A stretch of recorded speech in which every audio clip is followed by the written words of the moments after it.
चला तर मंडळी, आज आपण पाहणार आहोत ज्वारीची भाकरी आणि मिरचीचा खरडा।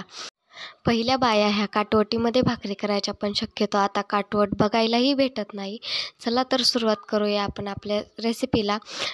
ज्वारीचं पीठ चाळून घ्यायचं। घेताना एका भाकरीपेक्षा थोडंसं जास्त पीठ घ्यायचं, म्हणजे हाताला पण चिकटत नाही आणि ताटाला पण लागत।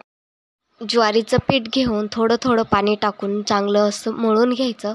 त्यानंतर त्याचा गोल उंडा करून भाकरी थापायला सुरुवात करायची। भाकरी थापताना चारही बाजूने एकसारखी थापली जावी याची काळजी घ्यायची, म्हणजे आपली भाकरी टम्म अशी फुगली जाते। पीठ मळतानाही थोडं पाणी जास्त झालं तर आपली भाकरी थापतानाही तुटते। भाकरी भाजताना तवा खूप गरमही नसू नये आणि थंडही नसू नये, मध्यम।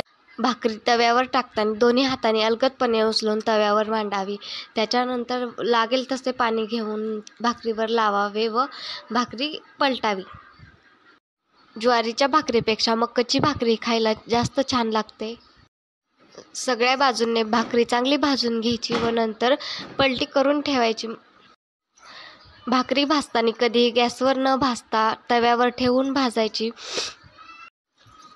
म्हणजे आपली भाकरी फुगल्या जाते व सगळीकडून भाजलीही जाते। गरम तव्यामध्ये 10 ते 12 हिरव्या मिरच्या घालून भाजलेल्या आहेत। त्याच्यानंतर वरून थोडंसं तेल टाकून परत एकदा भाजून घेतलेल्या आहेत। 10 ते 12 लसणाच्या पाकळ्या आणि थोडेसे शेंगदाणे टाकून भाजून घेतलेला आहे। मिरच्या लाल होईपर्यंत भाजायच्या, कच्च्या ठेवायच्या नाहीत। थोडीशी कोथिंबीर आणि चवीपुरतं मीठ टाकायचं। मिक्सरमध्ये न वाटता उकळीमध्ये हे कुटून घ्यायचं, म्हणजे खातानाही छान लागतं। गावाकडे शक्यतो उन्हाळ्यामध्ये सगळ्याच्या घरी हा मिरचीचा ठेचा बघायला भेटतो आणि सगळे आवडीनेही खातात। व्हिडिओ बघितल्याबरोबर सबस्क्राईब करत जावा आणि व्हिडिओ कसा वाटला हे कमेंट करून नक्की सांगा।